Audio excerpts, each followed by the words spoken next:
지난달 외라의 진료가 끝나갈 무렵 익숙한 분이 접수 창구에 앉아 계셨습니다. 수원에서 오신 박영숙 어르신, 75세지만 혼자서 대중교통을 타고 병원에 다니실 정도로 체력도 좋고 말씀도 또박또박 아주 똑부러지게 하시는 분이죠. 그날은 진료가 목적이 아니었어요. 오히려 더 무거운 얼굴로 내게 이렇게 말씀하셨어요. 선생님, 저 보험료가요. 3배가 넘게 올랐어요. 딸이 결혼했다고 제가 왜 이걸 다 내야 하죠?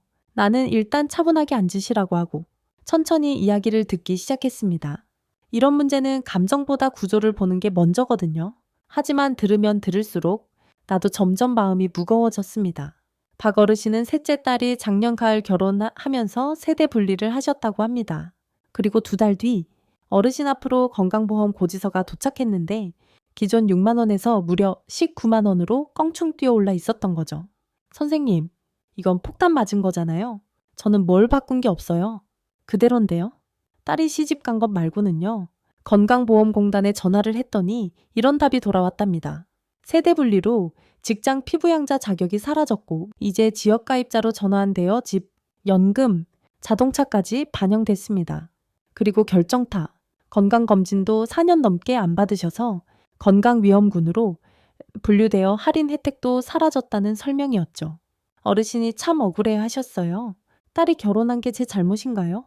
멀쩡한데 병원 검진 안 받았다고 더 내라니 이건 벌금이잖아요. 그 말에 저도 딱히 위로할 말이 없더군요. 사실이니까요. 그리고 그 순간 나는 생각했습니다. 이건 단지 한 사람의 일이 아니라는 걸, 우리나라의 어르신 수백만 명이 언제든 겪을 수 있는 문제라는 걸요. 요즘은 진료보다 이런 제도 상담을 더 많이 하게 됩니다. 의사로서 당연한 진료 외에도 어르신들이 왜 이렇게 억울함을 안고 계신지 그 시스템을 들여다보는 게 중요하단 걸 많이 느끼거든요. 그날 어르신은 이렇게 말씀하셨어요. 평생 꼬박꼬박 냈어요. 그런데 이제 와서 이럴 거면 뭘 믿고 살아야 하나요? 제가 대답했죠. 이 제도는 아는 사람만 혜택을 보고 모르는 사람은 손해를 보게 만들어져 있어요. 그러니 지금부터라도 같이 알아가셔야 합니다. 박 어르신은 결국 고개를 끄덕이며 돌아가셨고 며칠 뒤 다시 오셨어요. 진료는 안 보고 이런 말씀을 하셨죠. 선생님, 그날 말 들으니까 너무 억울했는데 그냥 화내고만 있을 게 아니라 공부라도 해야겠다는 생각이 들더라고요. 그 말씀이 아직도 기억에 남습니다. 나도 이 영상을 통해 어르신들과 그 가족들이 억울함이 아니라 대비를 택하길 바라는 마음으로 이 이야기를 시작합니다. 그리고 오늘 여러분께 그 이유를 정확하고 차분하게 하나하나 설명드릴 생각입니다. 건강보험료는 단순한 숫자가 아닙니다. 어르신의 노후 생활을 지켜줄 수 있는 권리이고 동시에 위협이 될 수도 있는 리스크입니다. 다음 이야기는 이 질문에서 시작합니다. 왜 보험료가 갑자기 오르는 걸까? 선생님, 제 소득은 그대로예요. 딱히 사치한 것도 없고 병원도 안 다니는데 왜 보험료가 3배가 된 거죠? 박영숙 어르신의 말이 귀에 맴돌았습니다. 이런 질문, 저는 진료실에서 한 달에도 수십 번 듣습니다. 그리고 저는 항상 이 단어부터 꺼냅니다. 직장가입자 vs 지역가입자. 딱 이 둘의 차이만 이해해도 대부분의 보험료 문제는 실마리가 풀립니다. 우리나라 건강보험은 크게 2갈래로 나뉘죠. 하나는 직장가입자, 직장 다니는 사람들에게 익숙한 제도입니다. 다른 하나는 지역가입자, 직장과 상관없이 개인이 스스로 가입하는 방식이죠. 그리고 이 둘 사이에는 단순히 누가 가입하느냐만 다른 게 아닙니다. 보험료를 계산하는 방식이 완전히 달라요. 직장 가입자는 월급만 봅니다. 딱 급여 명세서에 찍힌 숫자만 기준이에요. 예를 들어 월급이 200만 원이면 보험료는 약 7만 원 정도 나옵니다. 회사에서 절반을 내니까 내 지갑에서 나가는 돈은 3만 5천 원 정도뿐이죠. 그런데 지역가입자가 되면 이야기가 완전히 달라집니다. 지역가입자는 가지고 있는 모든 것을 기준으로 보험료를 매깁니다. 소득은 물론이고 집, 자동차, 심지어 연금이나 이자 소득, 건강검진 받은 이력까지도요. 그러니까요. 소득은 그대로인데 보험료가 갑자기 뛴 이유는 바로 암호하는 당신의 신분이 바뀌었기 때문 한일입니다. 예를 들어 볼까요? 월급 250만 원 받던 분이 퇴직하면서 연금 120만 원과 집 한 채만 있는 상태가 되었다고 가정해보죠. 직장 다닐 땐 보험료 8만 원 중 4만 원만 본인이 냈는데 퇴직 후 지역가입자가 되자 보험료가 17만 원으로 확 뛴 사례가 있었습니다. 박영숙 어르신도 마찬가지였어요. 딸의 직장 건강보험에 피부양자로 들어가 있었기에 사실상 보험료 부담 없이 살아오셨던 거죠.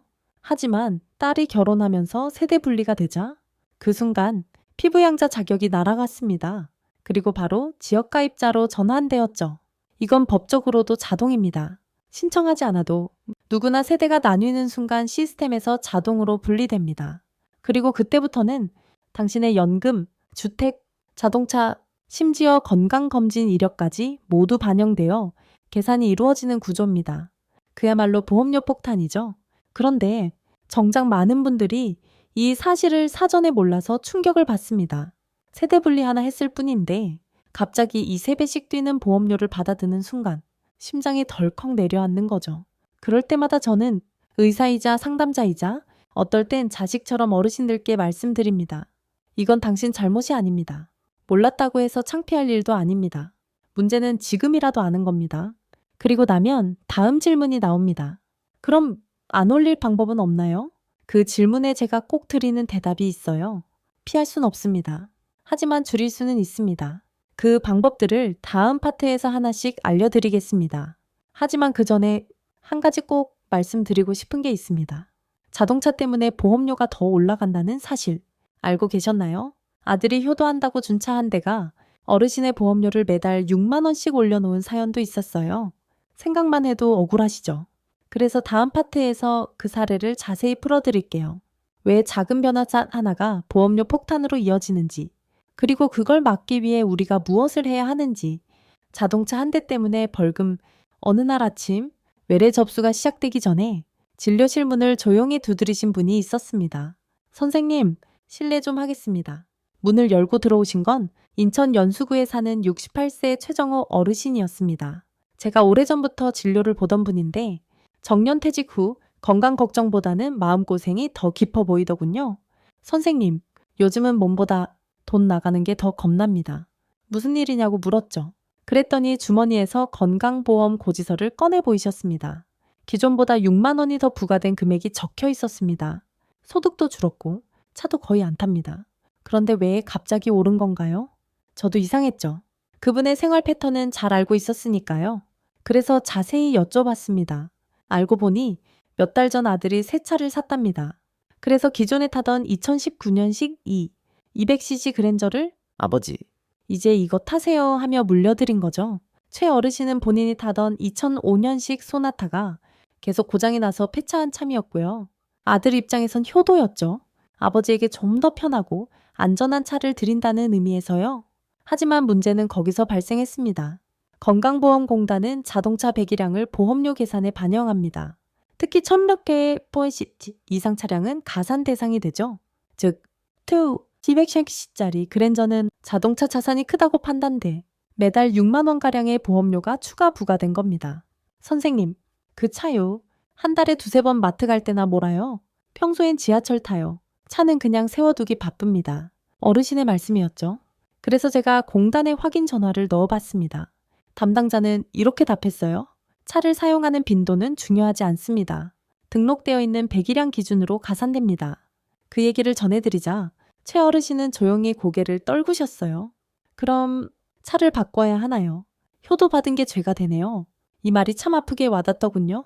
물론 아들이 다시 명의를 자기 앞으로 돌려놓겠다고 하긴 했답니다. 보험료 차익은 자기가 부담하겠다고도 했고요. 하지만 어르신은 결국 그 제안을 거절하셨습니다. 자식한테 손 벌리고 싶지 않아서요. 그 마음, 저도 자식이지만 너무 잘 이해됩니다. 도와준다고 해도 이제 와서 자식에게 매달 부담을 주는 건 많은 어르신들이 꺼려 하시거든요. 이 사례가 우리에게 말해주는 건 단순합니다. 건강보험료는 생활이 아니라 자산을 기준으로 판단한다는 점. 그리고 그 자산은 실제 사용 여부와 상관없이 숫자로만 계산된다는 점. 결국 이건 시스템의 문제입니다. 어르신의 생활 방식이나 선한 의도는 반영되지 않아요. 그저 냉정한 데이터만 존재할 뿐입니다. 그래서 저는 어르신들께 늘 강조합니다. 차를 받으셨다면 꼭 배기량과 명의를 확인하세요. 효도가 부담이 되지 않도록 이런 사소한 것들도 준비하셔야 합니다. 보험료는 단순히 세금이 아니라 노후 생활의 질을 결정짓는 중요한 변수입니다. 그리고 안타깝게도 아무도 알려주지 않는 함정들이 곳곳에 숨어 있어요. 이제 이런 얘기를 하면 집은 괜찮겠지 하시는 분들 계시죠. 하지만 더 황당한 일이 있습니다. 집값이 오른 것도 보험료가 오르는 이유가 될 수 있다는 사실. 집을 팔지도 않았고 이사도 안 갔고 그저 조용히 살고 있을 뿐인데 말이죠. 그래서 다음 파트에서는 집값 상승이 건강보험료를 어떻게 자극하는지 전주시 덕진구 송명자 어르신의 이야기를 통해 전해드리겠습니다. 집값이 오르면 보험료도 오른다. 전북 전주시 덕진구에 사시는 73세 송명자 어르신은 20년 넘게 제가 정기검진을 도와드린 환자이십니다. 건강도 좋고 식습관도 훌륭한 분이에요. 늘 웃으며 진료실에 들어오시던 분인데 지난 봄에는 얼굴이 무척 어두웠습니다. 선생님, 저 정말 아무것도 안 했어요. 그런데 보험료가 계속 올라가요? 무슨 일일까요? 그 한마디에 저는 귀를 기울였습니다. 진료보다 중요한 일이 느껴졌거든요. 어르신은 지금 30평짜리 아파트에 혼자 살고 계십니다. 15년 전 남편분과 함께 온 힘을 다해 1억 8천만 원에 장만한 집이었어요. 대출도 있었지만 성실히 갚아 나가셨고 지금은 명실상부한 내 집이 됐죠. 그런데 문제는 최근 3, 4년 사이에 그 동네 집값이 크게 오르면서 시작됐습니다. 예전엔 2억 5천 정도였던 시세가 지금은 4억 2천까지 치솟았다고 하더군요. 좋은 일이지요. 자산이 늘어난 거니까요. 일반적으로는 그렇게 말합니다. 하지만 건강보험 제도에서는 그게 반드시 좋은 일만은 아닙니다. 어느 날 송어르신은 건강보험 고지서를 받아보셨습니다. 작년보다 4만 2천 원이 더 부과되어 있었죠. 소득은 그대로였고 연금도 예전과 같고 어디서도 돈이 더 생긴 적이 없었는데 말입니다. 건강보험공단에 전화를 해보셨답니다. 그리고 들은 설명은 이랬습니다. 아파트 시가가 상승하면서 재산세 과세 표준이 올라갔습니다. 그래서 건강보험료가 연동되어 인상된 겁니다. 그 말에 어르신은 분통을 터뜨리셨죠. 제가 집값을 올렸나요? 집을 판 것도 아닌데 왜 보험료를 더 내야죠? 그래서 다시 물으셨답니다. 그럼 집값이 떨어지면 보험료도 줄여주시나요? 공단 직원의 대답은 이랬습니다. 그건 시가 하락폭과 적용 시점에 따라 다릅니다. 이쯤 되면 어르신들의 허탈함이 얼마나 큰지 짐작이 되시죠? 송 어르신은 그 집을 팔 생각도 없어요. 살던 동네, 익숙한 시장, 이웃들과의 그 모든 게 담긴 삶의 터전입니다. 그리고 다른 동네로 이사갈 여력도 없죠.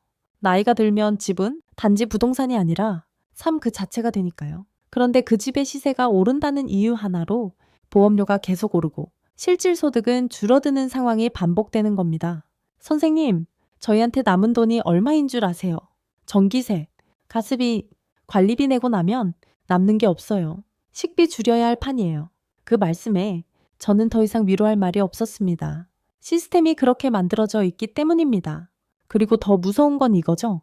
많은 분들이 이런 구조를 미리 모르고 있다는 것. 그래서 저는 이 이야기를 영상으로도 남기고 진료실 밖에서도 알리려 합니다. 보험료는 단순히 납부 의무가 아닙니다. 그 방식이 불합리하다면 어르신들의 삶을 점점 옥죄는 족쇄가 될 수 있습니다. 집값이 오르는 건 본인의 의지와 무관하게 발생하는 외부 변화입니다. 하지만 건강보험은 그 변화조차 개인의 부담으로 돌려버립니다. 그렇다면 이런 일들에 어떻게 대비할 수 있을까요? 방법은 있습니다. 정확히 알고 가능한 범위에서 조정하고 놓치기 쉬운 제도들을 미리 활용하는 것. 그리고 그 시작은 검진입니다. 멀쩡해서 병원 안 갔는데요. 나는 아픈 데 없어요? 이런 말 진료실에서 참 많이 듣습니다. 하지만 건강검진은 건강을 확인하기 위해서만이 아니라 보험료를 지키기 위해서도 또 필수입니다. 이제 다음 파트에서는 건강검진 하나로 보험료가 수만 원이나 올라버린 대구의 71세 조명희 어르신 이야기를 전해드리겠습니다. 이 말 진료실에서 정말 많이 듣습니다. 나는 아직 건강하니까 병원 갈 일 없어요. 검진 젊은 사람이나 받는 거 아니에요. 그러고는 웃으며 말씀하시죠. 나이 들수록 병원은 멀리하는 게 건강 비결이에요. 정말 그럴까요?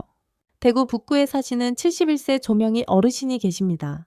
오래전부터 제가 진료를 도와드린 분으로 몸 관리도 잘하시고 평소에 참 절약 정신이 강하신 분입니다.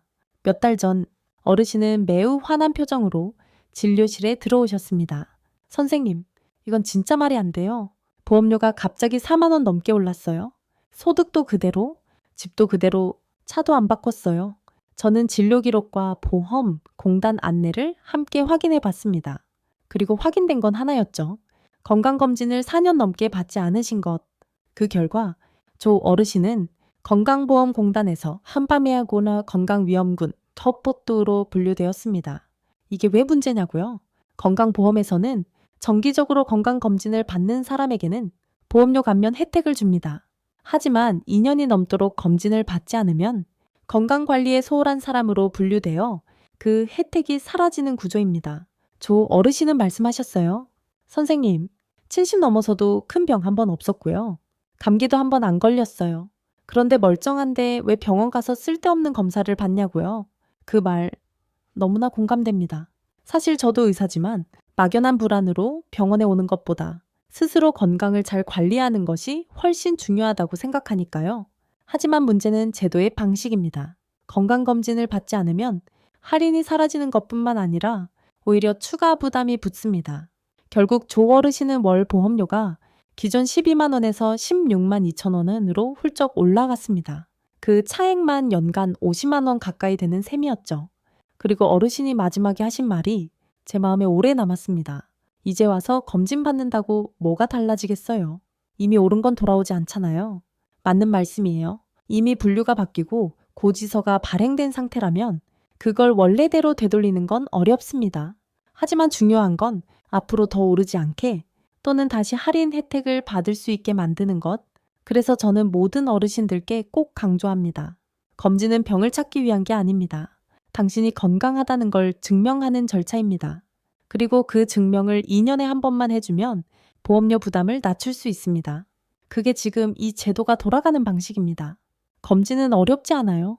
전화 한 통이면 됩니다. 50%세청 미세병1000 건강보험공단에 전화하시면 가까운 병원, 예약 방법, 준비사항까지 모두 안내해 줍니다.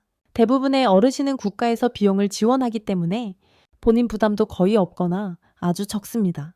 단, 검진 전날 밤 10시 이후엔 금식하셔야 하고 물도 삼가야 하며 신분증과 검진표는 꼭 지참하셔야 합니다. 사실 건강검진은 권리입니다. 그리고 지금 이 시대에는 이 권리를 행사하는 것만으로도 당신의 보험료를 지킬 수 있습니다. 조명의 어르신은 결국 검진을 받으셨고 다음 고지서부터 보험료가 다시 조정될 수 있다는 안내를 받으셨어요. 어르신은 돌아가시며 이렇게 말씀하셨죠. 선생님, 앞으로는 그냥 정기적으로 받겠습니다. 화내기보다 아는 게 낫네요. 맞습니다. 몰랐기 때문에 억울했던 겁니다. 그리고 이제 알았기 때문에 바꿀 수 있는 겁니다.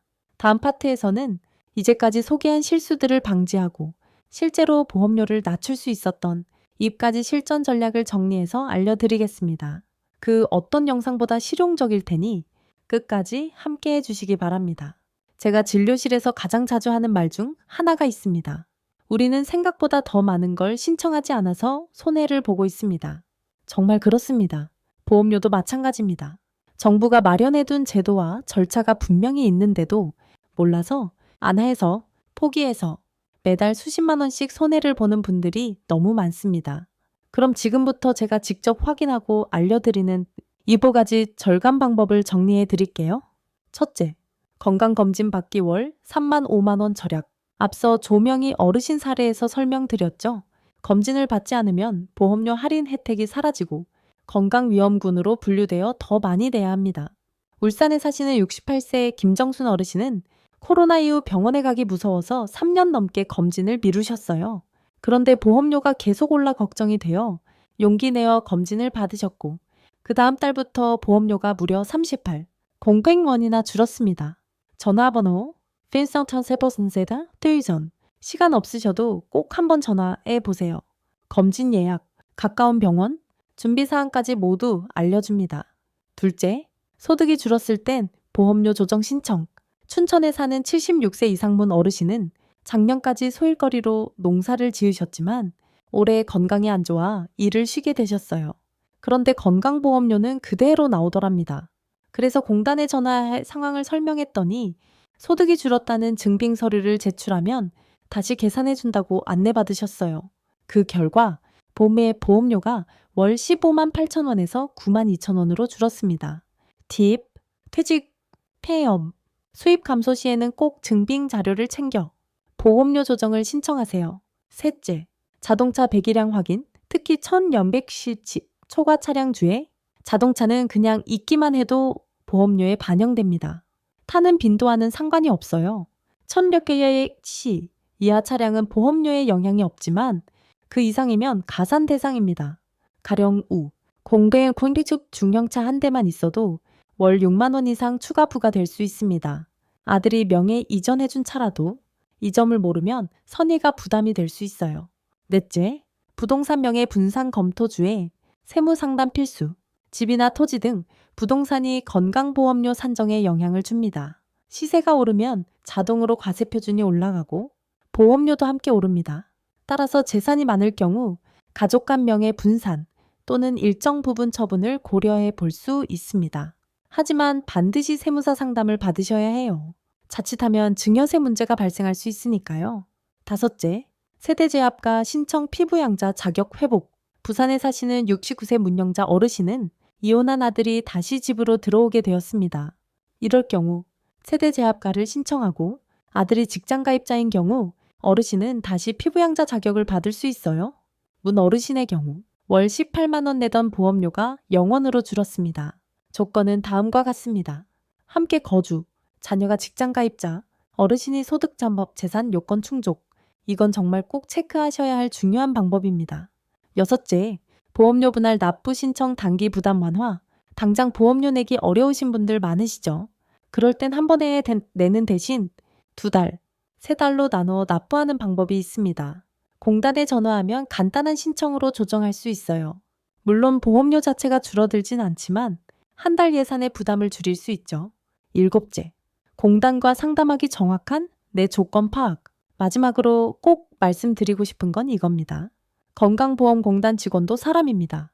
질문하면 대부분은 성심껏 도와주려고 해요. 어렵고 복잡한 제도지만 정확히 물어보면 당신에게 딱 맞는 조언을 받을 수 있습니다. 건강보험공단 상담 전화 보험료가 갑자기 올랐거나 소득이 줄었거나 건강검진을 못 받았거나 이런 경우 혼자 끙끙 앓지 마시고 꼭 전화하세요. 여기까지 7가지 전략을 하나하나 정리해 드렸습니다. 이 중 단 한 가지만 실천하셔도 1년에 수십만 원을 아낄 수 있습니다. 그리고 그 돈은 단순한 숫자가 아니라 당신의 약값, 식비, 자녀에게 주고 싶은 선물, 그리고 당신 자신을 위한 평온한 노후의 일부입니다. 마지막으로 이 모든 걸 종합하여 우리가 진짜 준비해야 할 것들을 파트 7에서 정리해 드리겠습니다. 결국 중요한 건 알고 대비하는 것. 얼마 전 제가 진료 중이던 평일 오후에 한 통의 전화가 걸려왔습니다. 이 채널을 꾸준히 시청해 주시는 72세의 구자영 어르신이셨죠? 그분이 이렇게 말씀하셨습니다. 선생님, 말씀해 주신 대로 건강검진 받고 보험료 조정 신청했더니 14만 원이나 줄었어요. 이제야 숨 좀 쉴 수 있을 것 같아요. 고맙습니다. 그 목소리에 담긴 안도감, 그리고 그 안도감 뒤에 묻어있는 지난 몇 년간의 불안, 저는 너무 잘 알고 있습니다. 왜냐하면 이게 단 한 사람의 이야기가 아니기 때문입니다. 전국 수백만 어르신들이 지금 이 순간에도 비슷한 문제를 겪고 계시거든요. 우리는 그동안 너무도 성실하게 보험료를 냈습니다. 국가가 정해준 제도니까 묵묵히 따라왔고 묻지도 않았고 따지지도 않았습니다. 하지만 시대가 바뀌었습니다. 제도는 여전히 복잡해졌고 그 복잡함을 알려주는 사람은 줄어들었습니다. 그래서 알아야 합니다. 그리고 준비해야 합니다. 보험료는 단순한 돈이 아닙니다. 노후의 자존감, 생활의 여유, 건강한 식사 한 끼, 한 달 약값, 자녀에게 짐이 되지 않으려는 그 마음까지 모두 연결된 현실적인 문제입니다. 그렇다면 지금 우리가 해야 할 일은 아주 단순합니다. 3가지 확인, 그리고 하나의 실천, 지금 당장 확인해야 할 3가지. 건강보험 고지서, 이번 달 보험료가 얼마인지 확인하세요. 갑자기 오른 건 아닌지, 이상 징후가 없는지 살펴보는 것이 시작입니다. 세대 분리 여부, 자녀와 세대가 분리되었는지 확인하세요. 피부양자 자격 상실 여부는 보험료 폭등의 핵심 변수입니다. 건강검진 이력, 마지막으로 검진을 받은 날짜가 언제인지 기억하세요. 2년이 넘었다면 지금 바로 예약부터 하시는 게 좋습니다. 그리고 마지막으로 이 하나를 실천하세요. 1577 1000번으로 전화하세요. 이 한 통의 전화와가 보험료를 낮춰줄 수도 있고 당신의 조건에 맞는 조언을 받을 수 있는 가장 빠르고 확실한 방법입니다. 그리고 영상 아래 댓글창이나 이메일, 병원 진료실, 커뮤니티 센터에서 이 내용을 주변 분들과 꼭 나눠주세요. 이 영상 하나가 단지 정보를 주는 데서 그치지 않고 어르신 한 분의 삶을 지키는 계기가 된다면 저는 그것만으로도 충분히 보람을 느낍니다. 오늘 이 이야기를 끝까지 들어주셔서 정말 감사합니다. 저는 앞으로도 이런 제도적 허점을 조용히 파고들어 어르신들이 억울하지 않게, 놓치지 않게, 그리고 무너지지 않게 꼭 필요한 정보와 함께 찾아뵙겠습니다. 끝으로 박영숙 어르신의 말 한마디를 다시 떠올립니다. 이러려고 평생 성실하게 보험료 냈나 싶어요. 너무 억울해서 눈물도 안 나요. 그 말씀이 지금 제 목소리를 듣고 계신 당신의 입에서는 나오지 않기를 진심으로 바랍니다. 건강하시고 자존감 잃지 마시고 이제는 몰라서 당하는 시대가 끝날 수 있도록 함께 준비해 나가요. 감사합니다.